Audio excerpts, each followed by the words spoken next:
새벽 1시. 위층 기숙사가 너무 시끄러워서 잠을 못 자겠어. 화가 나서 핸드폰을 집어들었어. 기숙사 단체 채팅방에 한바탕 쏟아부었지. 위층 601호, 좀 조용히 못해? 한밤중에 계속 이렇게 큰 소리를 내면 사람이 어떻게 자냐? 그동안 시끌벅적하던 단톡방이 조용해졌어. 아무도 말이 없었지. 한참 뒤에 누군가가 답장했어. 601호는 비어있는 방인데.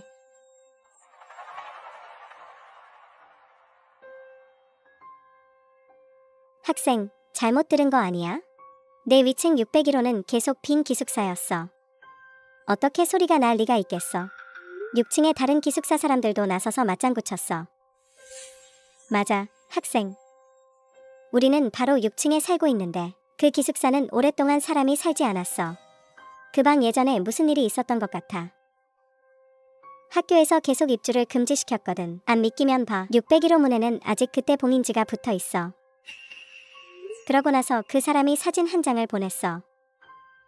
사진 속엔 기숙사 문이 있었는데 그 위에는 이상한 글자가 적힌 봉인지 2장이 붙어 있었어. 기숙사 호실에는 선명하게 601초이라고 적혀 있었지. 등골이 오싹해지는 걸 느꼈어.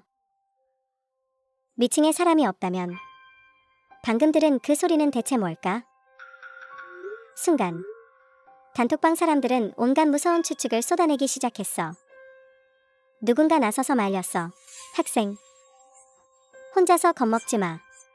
오늘 날씨가 이렇게 안 좋잖아.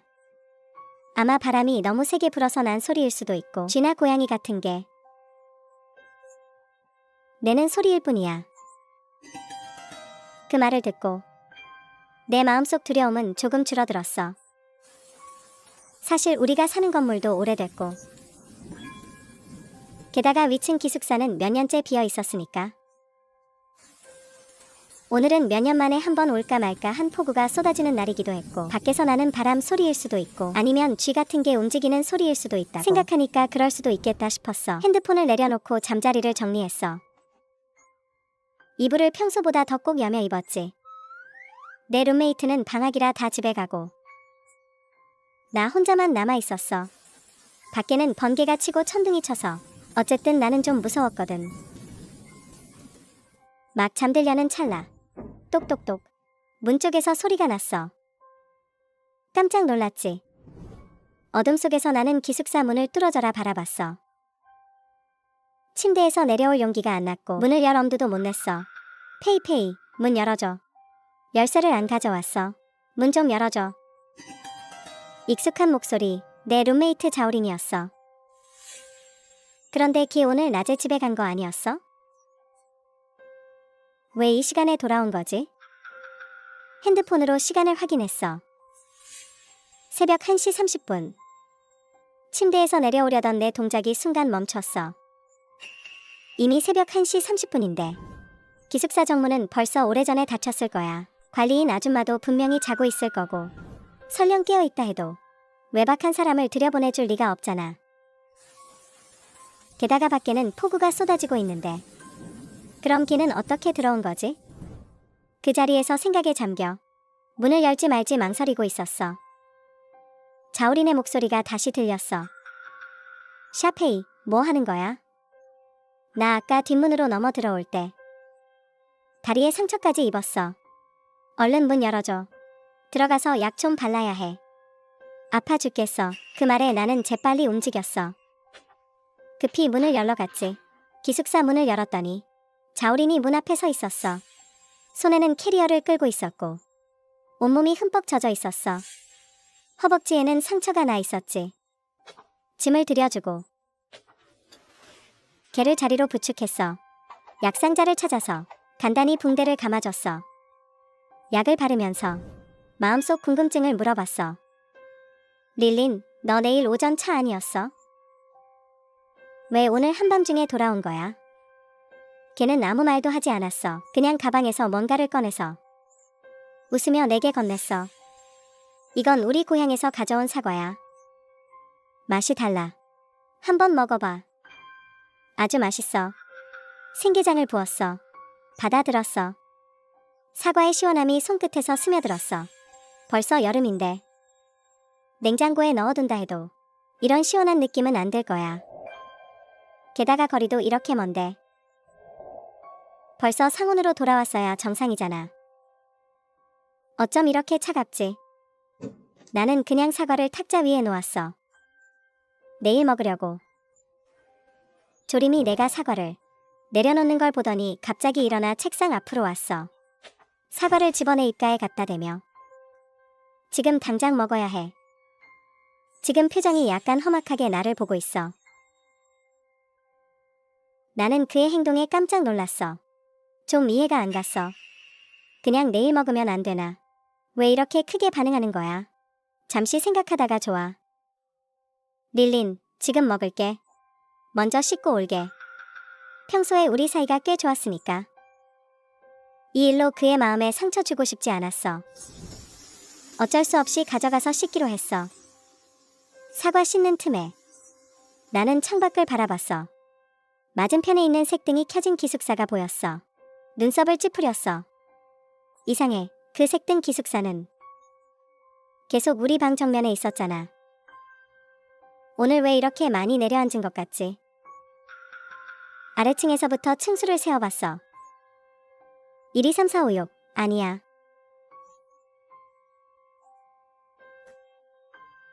내가 왜 6층에 있지? 으스스한 목소리가 뒤에서 흘러나왔어. 헤헤, 너한테 들켰네. 그가 한 손을 내 어깨에 얹었어. 나는 조건반사로 움찔했어. 그 손은 얼음처럼 차가웠어. 온기가 없었어. 산 사람의 손 같지 않았어. 그렇게 생각하자 침을 꼴깍 삼켰어. 돌아서서 뒤에 있는 사람을 밀치고 도망갔어. 곧 문 앞에 도착하려 할 때 비웃음 소리가 들려왔어. 하하샤페이. 장난이야. 얼마나 놀랐어. 너 참 겁도 많구나. 발걸음을 멈췄어. 그제야 조림이 일부러 놀라게 한 거라는 걸 깨달았어. 두근거리는 심장을 만져보며 식은땀은 아직 가시지 않았어. 방금 본 광경이 떠올라. 나는 떨리는 손으로 창문을 가리켰어. 밖을 보라고 신호했어. 우리 지금 6층이야. 조림이 내 손가락이 가리키는 방향을 따라 바라봤어. 한참 보더니 고개를 돌려 어쩔 줄 몰라 하는 표정으로 나를 봤어. 이건 분명 5층이야. 요즘 정신적 스트레스가 너무 심한 거 아니야. 페이페이. 일찍 쉬는 게 좋겠어. 다시 바라봤어. 이번에는 맞은편 색등 기숙사가 아까와는 달랐어. 확실히 5층에 있었어. 정말 내가 눈이 잘못된 걸까? 눈을 비비고 다시 봤어. 역시 변함없었어. 이상 없다고 확신하고 나서야 방 안으로 돌아갔어. 심한 악취가 코를 찔렀어. 나는 참지 못하고 토할 것 같았어. 이게 무슨 냄새야? 코를 막고 사방에서 냄새의 근원을 찾았어. 마침내 이 고약한 냄새가 쓰레기통에서 나오고 있다는 걸 알았어. 맨 위에 검은 정체 모를 물체가 있었어. 좀 역겨워 보였어. 아마 이게 냄새를 내는 놈인 것 같았어. 나는 불만스럽게 조림을 바라봤어. 그는 나를 등지고 자기 자리에 앉아 있었어. 무얼 하고 있는지 몰랐어. 방 안에는 우리 둘뿐이었어. 말할 필요도 없이 누가 버렸는지 알 수 있었어. 그런데 그는 아무 일도 없다는 듯이 이렇게 냄새 심한 걸 버려놓고 나한테 말 한마디 없었어. 나는 쓰레기 봉투를 묶었어. 시간이 너무 늦었어. 밖에는 폭우가 쏟아지고 있어. 이런 심한 냄새를 방 안에 둘 수도 없고. 생각하고 또 생각하다가 우선 복도 입구에 놓기로 했어. 내일 아침에 내려갈 때 같이 버리려고. 기숙사 문을 열었다. 삐걱삐걱 소리가 조용한 복도에 유난히 거슬렸다. 잠시 망설였다. 이 문은 며칠 전에 학교에서 새로 교체한 건데 기억나. 방금 조린이 돌아올 땐 소리가 안 났었거든. 그런데 지금 왜 이런 소리가 나는 건지. 서늘한 바람이 불어와서 소름이 돋을 정도였어. 나는 재빨리 쓰레기 봉투를 기숙사 문 앞에 놓고 문을 닫았다. 방으로 돌아오니 핸드폰이 책상 위에서 계속 울리고 있었다. 열어보니 기숙사 건물 단톡방이었다. 604호가 6층 기숙사에 물었어. 방금 뭔가 소리 들은 사람 있어? 곧바로 누군가가 들었다고 답했어. 나도 거의 잠들 뻔했는데 갑자기 소리에 깼어. 아직 안 잔 사람들이 하나둘씩 말하기 시작했어. 6층 복도에서 소리가 났다고. 소리가 꽤 무서웠어. 601호 쪽에서 난 것 같아. 또 601호야. 그 방 진짜 저주받은 거 아니야? 나는 고개를 들어 천장을 봤다. 아까 위층은 아주 조용했는데 전혀 그런 소리가 안 났거든. 그런데 이렇게 많은 사람들이 들었다고 하니 거짓말 같진 않아 보였어. 601호에서 그렇게 먼 방에서도 들렸다면서. 왜 나는 못 들은 걸까? 릴리나, 너 방금 무슨 소리 들었어? 한참을 기다려도 아무도 대답이 없었다. 뒤를 돌아보니 그 자리는 비어 있었다. 이상하네. 아까 분명 여기 앉아 있었는데 어떻게 순식간에 사라진 거지? 핸드폰이 다시 울렸다. 604호의 제안이었다. 용기 있는 사람, 나랑 같이 601호 보러 갈 사람? 몇 분이 지나도 단톡방에서 아무도 말이 없었다. 6층 기숙사 사람들이 그를 말렸다. 늦은 밤에 너무 무섭다. 가지마. 만약에 진짜 무슨 일 생기면 곤란하잖아. 내일 아침에 가도 늦지 않아. 604호, 무슨 일이 나겠어? 다 겁주는 거야. 게다가 우리는 사람이 많아서 힘이 합쳐지잖아. 이렇게 많은 사람이 무서울 게 뭐 있어? 너희가 안 가면 나 혼자 간다. 604호는 한마디 남기고 더 이상 메시지를 보내지 않았다. 10여 분이 지나서 아까 나가서 확인하러 갔던 604호가 단톡방에 영상을 올렸다. 영상 속에 원래 잠겨있던 601호 문이 언제 열렸는지 작은 틈이 나 있었다. 위에 붙어있던 봉인도 찢겨 있었고 밖에 번개와 함께 유난히 음산했다. 604호가 이어 말했다. 내가 여기 도착했을 때 문이 이미 열려 있었다고. 방금 용기를 내 안을 한번 봤는데 안은 으스스해서 아무것도 보이지 않았다. 막 손전등 켜고 들어가 보려는 순간 601호 문이 갑자기 닫혔다. 그 후로 아무리 힘을 줘도 밀리지 않았다. 순간 단톡방이 또 난리 났다. 601호에 진짜 뭐가 있는 거 아니야? 이 문 아까 다들 잠긴 거 봤잖아. 어떻게 저절로 열리겠어? 게다가 안에도 잠근 사람이 없는데 어떻게 저절로 닫히고 안 열리냐고. 601호에 진짜 깨끗하지 않은 게 있는 거 아니야? 누군가 의문을 제기했다. 604호, 너 일부러 우리 놀래키는 거 아니지? 내가 놀래킨다고? 내 말 참 생각 없이 하는구나. 내가 찍은 영상에 601호 문이 열려 있잖아. 그 문을 내가 열 수 있는 것도 아니고.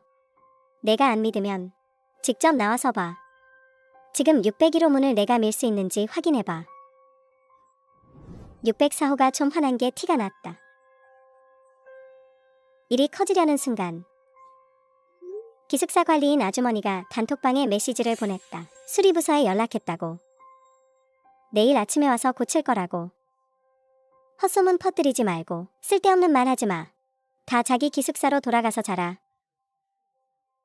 그러자 단톡방에서 아무도 감히 말을 못했다. 기숙사 관리인 아주머니가 말씀하셨으니까 모두들 감히 더 말을 이어가지 못했다. 저는 단체 채팅방의 메시지를 보며 마음속 두려움이 점점 커졌다. 바로 그때 핸드폰에 친구 신청이 뜨였다. 바로 아까 밖에 나갔던 604번이 보낸 것이었다. 잠시 생각하다가 수락을 눌렀다. 상대방이 곧바로 메시지를 보내왔다. 하구, 너희 방에 이상한 일은 없지? 그 말에 나는 잠시 멍해졌다. 내 방에 무슨 이상한 일이 있겠어? 그는 601호실에 확인하러 가지 않았나? 나랑 무슨 상관이야? 그래도 예의를 갖춰 답장했다. 하구, 왜 그렇게 말하는 거야? 604번이 내가 보내자마자 거의 동시에 답장했다. 사실 아까 내가 손전등으로 601호실을 비췄을 때 발코니 창문 위에 발 하나가 보였어. 발바닥이 위를 향하고 있었어. 마치 발코니에 거꾸로 매달려 있는 것 같았어. 자세히 보려고 들어가려는 순간 그 방 문이 갑자기 닫혔어. 이건 단체방에서 내가 말하지 못했던 거야. 첫째는 모두가 오해할까봐. 둘째는 내가 잘못 봤을까봐. 불필요한 영향을 끼칠까봐. 내 기숙사가 601호 바로 아래에 있어. 그래서 내 상황을 물어보려고 온 거야. 무슨 일이 있었는지. 거꾸로 매달린 사람. 나는 고개를 돌려 창문을 바라봤다. 정말 검은 그림자가 하나 있었다. 발코니 창문 위에 드러나 있었다. 심장이 곧바로 목구멍까지 올라왔다. 나는 급히 604번에게 메시지를 보냈다. 기숙사 창문 밖에 정말 검은 그림자가 있어. 모양을 보니 머리처럼 생겼어. 그가 급히 나를 안심시키며 일단 겁내지 말라고 했다. 잘 봐봐. 어쩌면 다른 무언가일 수도 있으니까. 나는 침대에서 내려 걸어가 더 가까이 다가가서 자세히 살펴보니 검은 비닐봉지가 걸려 있었다. 나는 안도의 한숨을 내쉬었다. 정말 잘못 봤었구나. 나는 침대에 돌아왔다. 오늘 밤은 불을 끄지 않기로 했다. 이렇게 무서운 일이 많은데 불빛이 없으면 나는 잘 수가 없어. 생각하고 있는데 머리 위에 불빛이 깜빡이기 시작하더니 몇 번 깜빡이더니 꺼졌다. 방 안이 온통 어둠에 잠겼다. 또 정전이야? 우리 건물이 노후화된 건지. 오늘 같은 극한 날씨까지 겹쳐서 아마 전압 불안정 때문일 거야.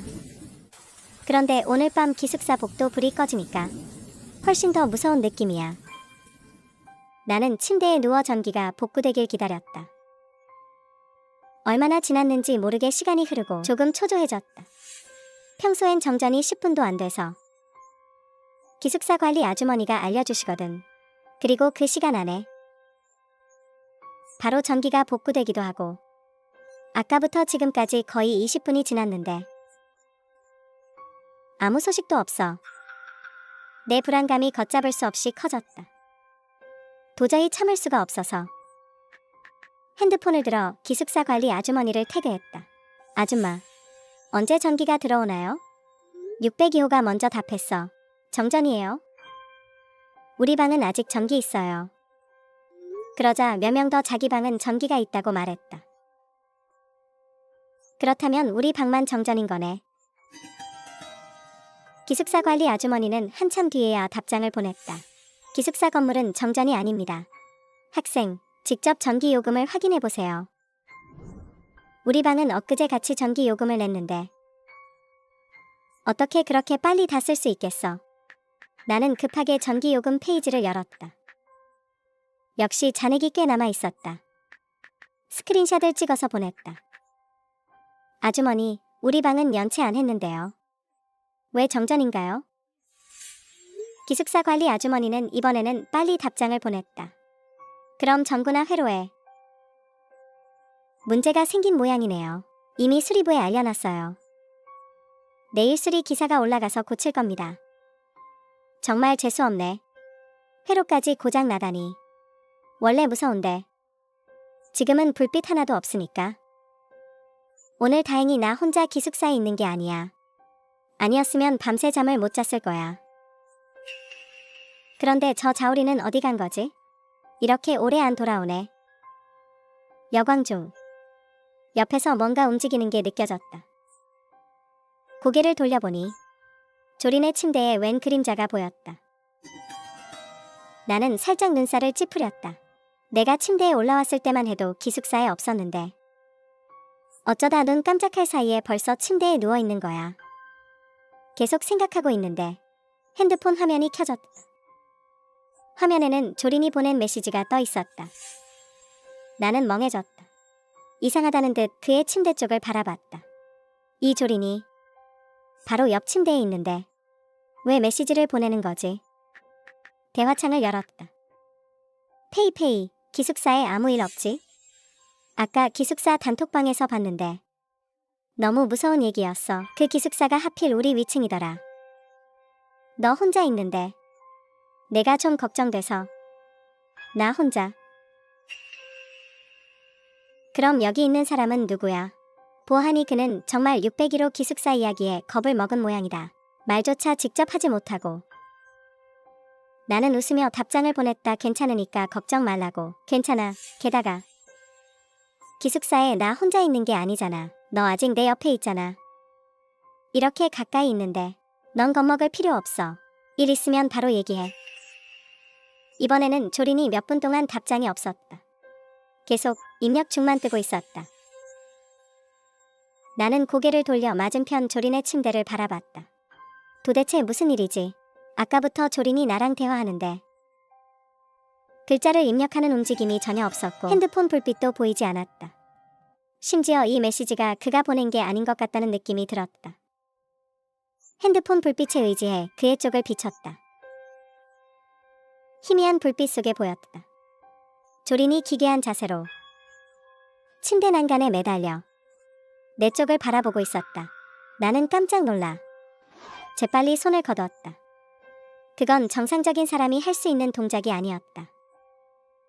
그의 눈은 또한 그림자에 가려져 전혀 알아볼 수 없었다.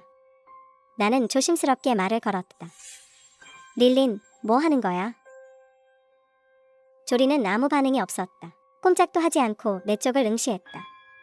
그때 조린이 한참 입력하던 메시지가 도착했다. 페이페이, 나 놀라게 하지 마.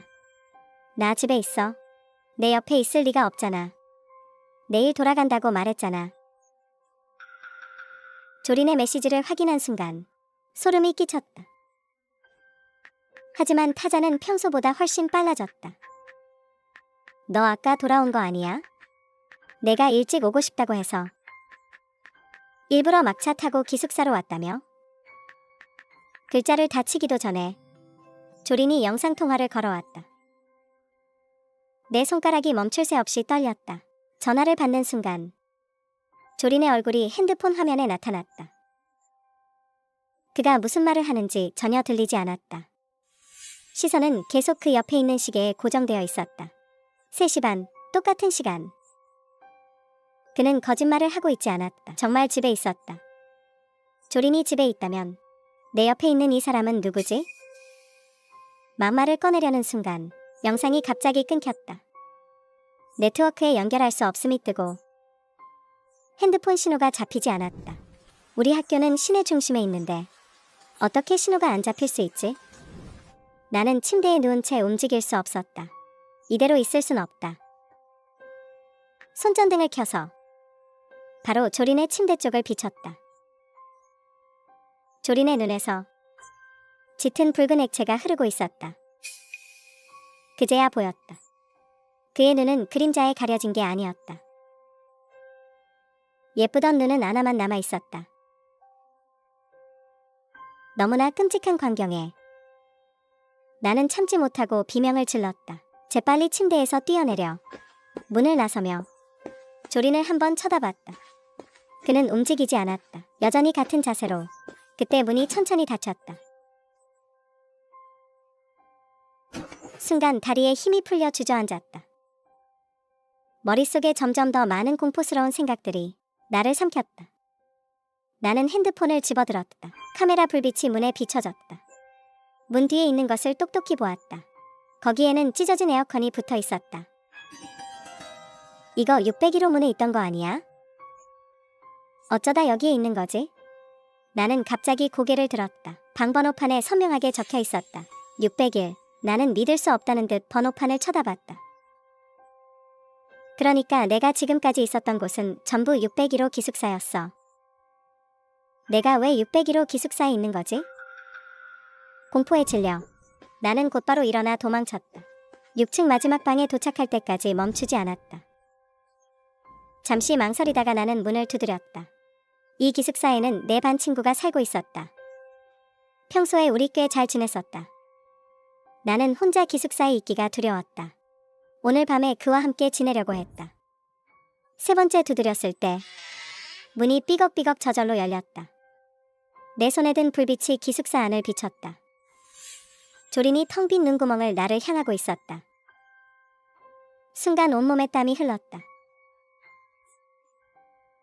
이게 왜 601호랑 똑같은 거지? 나는 갑자기 고개를 들었다. 방번호판에는 여전히 601이라고 적혀 있었다. 조린이 나를 보고 싱긋 웃었다. 날카로운 이를 드러내며 입을 벌렸다 닫았다 하며 무슨 말을 하고 있었다. 목에서 웅웅거리는 소리가 났다.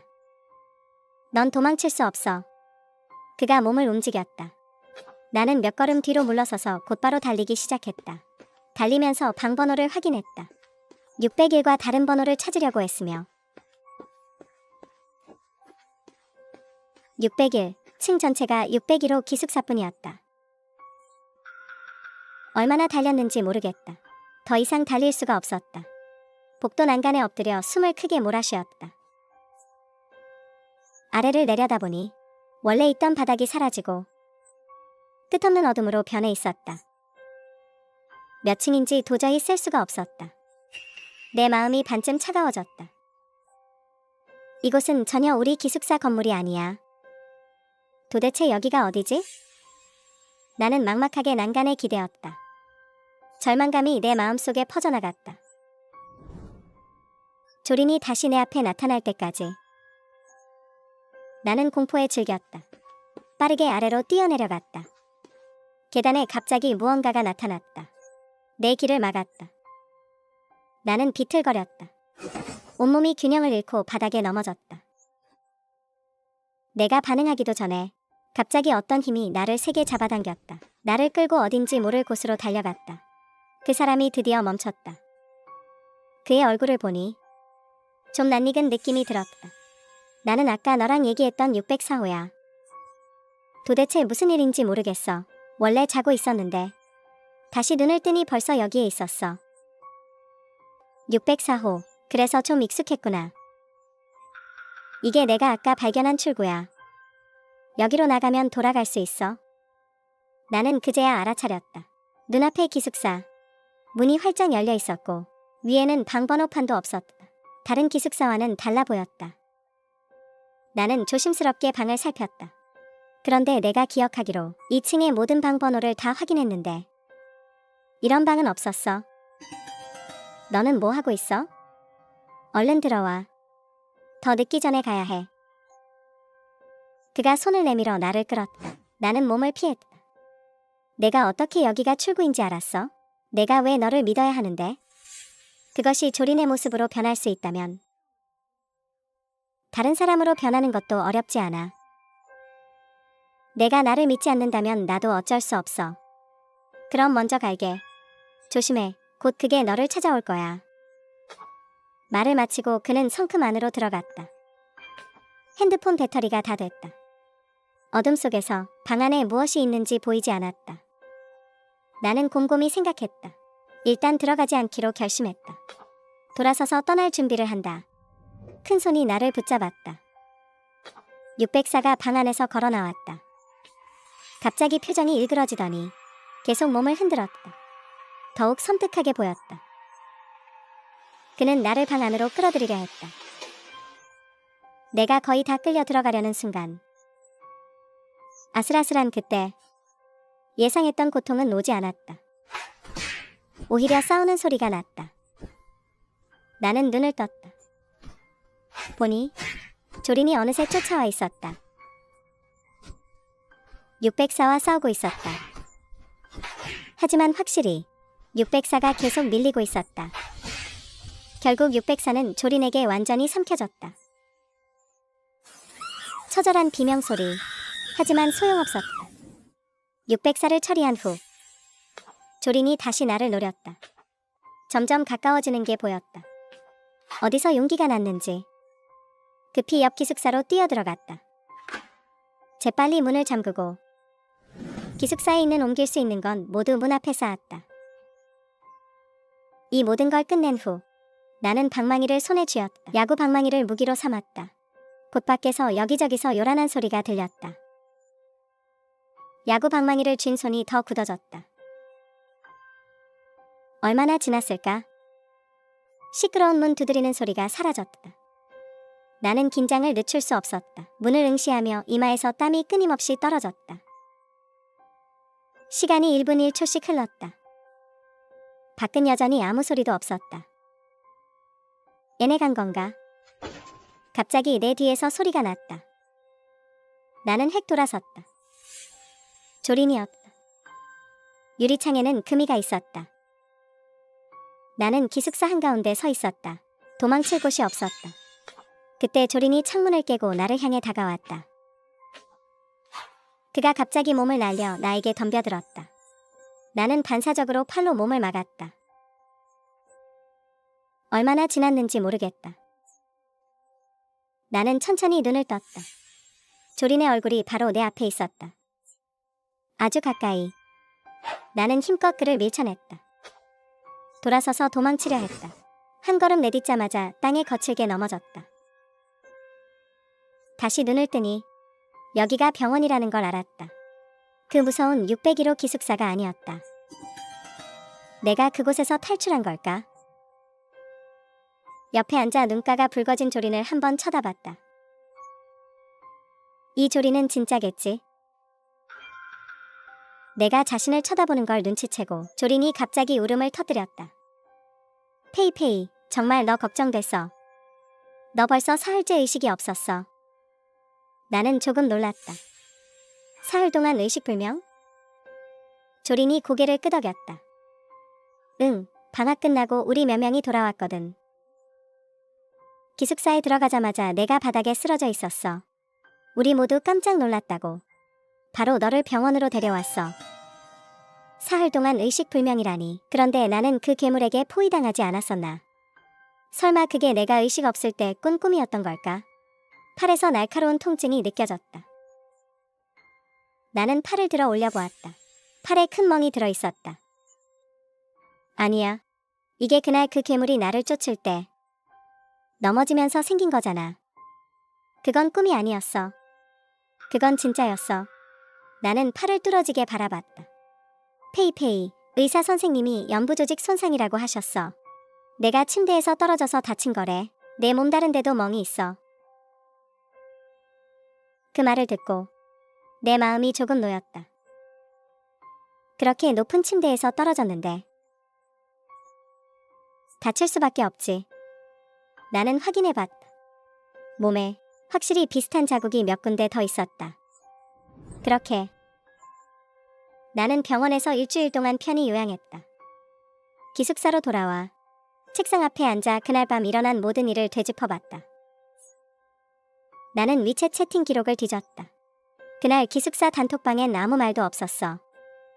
604호와 나눴던 대화도 전부 사라졌어.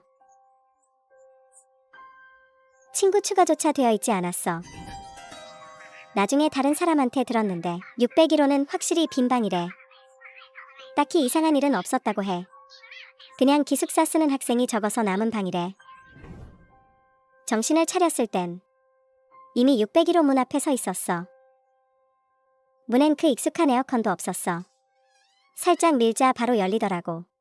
책상 위엔 두꺼운 먼지가 쌓여 있었어. 한눈에 봐도 오랫동안 아무도 안 온 게 틀림없었어. 나는 베란다에 서서 멍하니 있다가 뒤에서 한 손이 사과를 내밀었어. 고향에서 가져온 사과야. 한번 먹어봐. 막 한 입 베어 물려는 순간 갑자기 뭔가가 떠올랐어. 나는 소름이 끼쳤어. 사과가 땅에 굴러떨어졌어. 믿을 수 없다는 듯 뒤돌아봤어. 조린이 익숙한 미소를 짓고 있었어. 음산하게 나를 보고 웃고 있었어. 이번엔 꼭 먹어야 해.